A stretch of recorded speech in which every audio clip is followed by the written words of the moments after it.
Beyond the gates, spoilers reveal that there are battles that begin with gunfire, and there are battles that begin with a man realizing that the world around him has learned how to hide its crimes behind charity, influence, and polished respectability. For Jacob, the war against the plasma ring did not feel like a heroic mission anymore. It felt like a slow descent into a darkness that was spreading through every corner of his life, poisoning not only the streets he had sworn to protect, but also the instincts that had once made him believe justice was something clean, measurable, and worth sacrificing for. By the time he chose to move forward alone, he was no longer driven by professional curiosity or even simple determination. He was driven by disgust, by the sickening awareness that too many people had learned how to profit from suffering while wearing the faces of community leaders, benefactors, and trusted allies. What made the task unbearable was not only the danger of the plasma ring itself, but the growing possibility that the network had roots deeper than anyone wanted to admit, touching institutions that should have defended the vulnerable rather than feeding on them. Jacob understood that once he crossed a certain line in the investigation, he would not simply be hunting criminals. He would be pulling at a thread tied to power, money, and the kind of protection that turns justice into theater. That realization changed the entire texture of his work. He stopped moving like a detective following a case and began moving like a man already marked, already watched, already being measured by eyes he could not see. Every lead came with a cost. Every new piece of information opened not one door, but 3 more corridors of doubt. Anonymous calls, altered records, missing surveillance, frightened witnesses suddenly changing their stories, quiet warnings from people who would not dare say too much aloud. All of it made one truth impossible to ignore. The plasma ring was not operating in chaos. It was operating with structure, discipline, and the confidence of people who believed no one could truly touch them.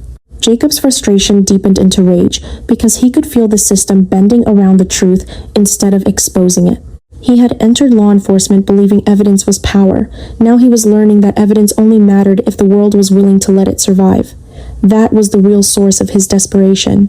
He knew he needed something undeniable, something brutal enough to shatter the shield surrounding the ring, but the closer he got to that possibility, the more he understood that he himself might be the first thing destroyed in the process. What made Jacob especially vulnerable was his inability to separate his mission from his conscience. He could not walk past suffering and turn it into paperwork. He could not file away the faces of people whose bodies had become inventory in someone else's business model. The plasma ring was not an abstraction to him. It was a machine built on fear, coercion, addiction, blood, and silence. It represented everything rotten about a world where the poor, the desperate, and the voiceless could be harvested while the powerful held fundraisers, shook hands, and made speeches about community uplift. That hypocrisy affected him more deeply than he wanted to admit. It sharpened his anger until it became personal. He began to feel that taking down the ring was no longer just part of his duty. It was a way to prove that decency had not completely lost to corruption, that all the damage, all the compromise, all the moral exhaustion had not already turned the entire city into a graveyard of surrendered principles. Yet, that emotional investment also made him reckless. Because he cared too much, he pushed too hard. Because he believed too strongly, he took risks that a colder man might have avoided. His isolation grew almost without him noticing. At first, it looked like focus. He worked late, cut conversations short, rechecked files, revisited old scenes, and began building a private map of connections that he trusted more than the official channels around him. But slowly, that focus hardened into secrecy. He stopped sharing everything he knew because he no longer knew who could be trusted. He stopped leaning on the people who cared about him because every expression of concern felt like one more attempt to slow him down. The tragedy of Jacob's position was that he was not entirely wrong. There were leaks, there were compromised people. There were forces moving quietly to steer him away from the truth. But the more accurate his paranoia became, the more it also consumed him. He began to expect betrayal everywhere, even from those who wanted to protect him. The ring was not only threatening his safety, it was altering his emotional architecture, making him harder, more suspicious, more willing to sacrifice relationships for momentum. That was how the danger truly entered his life. It did not arrive only in dark alleys or hidden warehouses. It entered through isolation, through obsession, through the slow corrosion of trust. As Jacob dug deeper, he began uncovering fragments that suggested the plasma ring was using fronts that made its operations almost impossible to detect at first glance. Community outreach channels, medical supply routes, private transport networks, charitable shell entities, all of them looked harmless enough in isolation. But together, they formed a pattern too deliberate to dismiss. Someone had designed a system that could move people, money, and biological material behind layers of bureaucratic normalcy. Once Jacob saw that pattern, he understood the scale of what he was facing, and the knowledge struck him with equal parts triumph and terror. Triumph, because he knew he was finally close to something real. Terror, because he also knew that discovering the structure meant he had now become a threat to people who did not survive by making small mistakes. His desperation intensified. He started collecting copies outside official storage, hiding notes, preserving timestamps, memorizing details in case everything physical disappeared. Every instinct in him was screaming that the evidence would not remain safe if left in the wrong hands. And with each precaution he took, he became more certain that someone was already trying to close in on him. The pressure began manifesting in ways he could not fully control. Sleep turned thin and unreliable.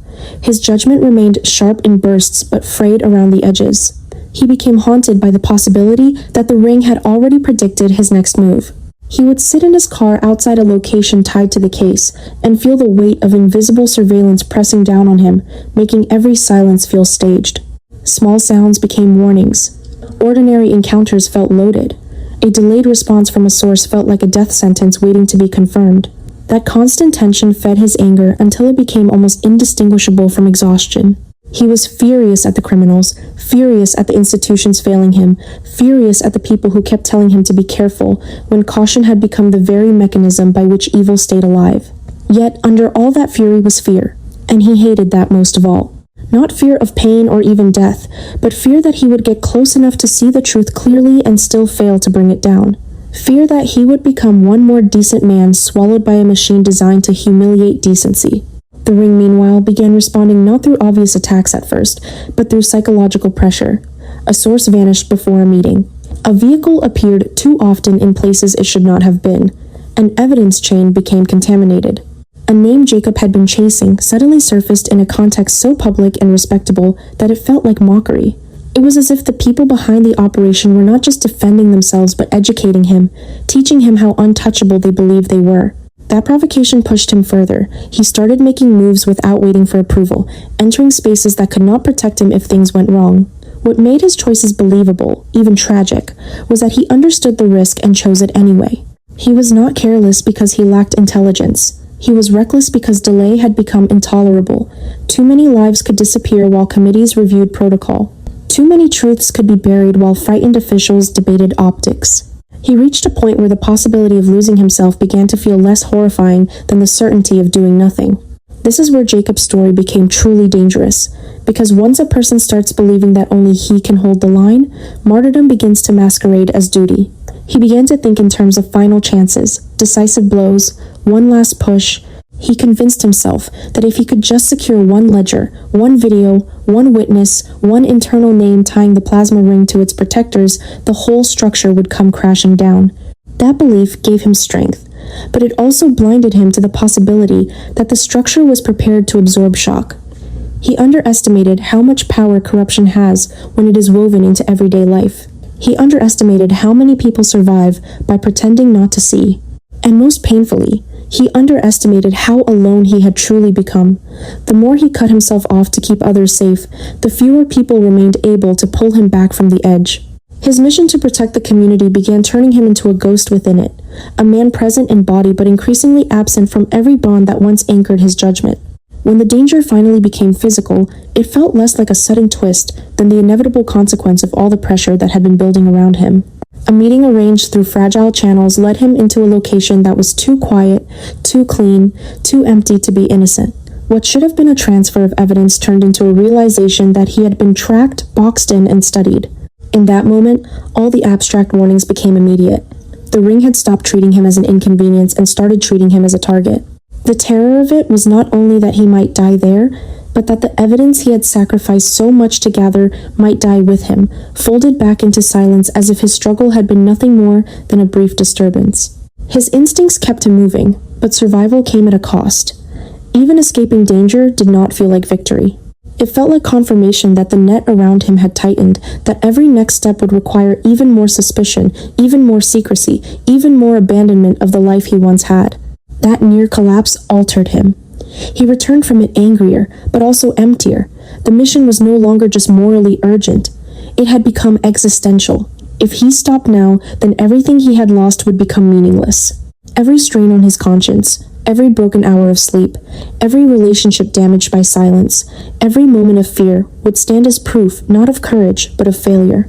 That emotional logic trapped him. It made retreat impossible. And yet continuing forward threatened to strip away the last human parts of him. He began to understand that the plasma ring was hurting him even without winning. It was forcing him to become harsher, colder, more willing to manipulate, conceal, and provoke in order to keep advancing. The very qualities that had made him want to fight for the community were being twisted by the fight itself. He still wanted justice, but now his justice was edged with vengeance. He still wanted truth, but now he wanted it to wound. What made Jacob such a compelling figure in this storyline was that his idealism never fully died. Even under pressure, even while spiraling into dangerous isolation, there remained in him a stubborn belief that the community deserved better than predators disguised as benefactors. He could not let go of that belief because it was the last thing separating him from total cynicism. But the more fiercely he held onto it, the more pain he endured. Every clue reminded him that good people were being exploited. Every delay reminded him that power protects itself first. Every obstacle turned his moral conviction into a source of suffering. He was not just chasing criminals. He was carrying the emotional burden of knowing what happens when a society grows accustomed to looking away. That burden made him relentless, but it also made him brittle. He was one terrible night, one betrayal, one vanished witness away from crossing lines he had once sworn never to cross. And that is the heart of this story.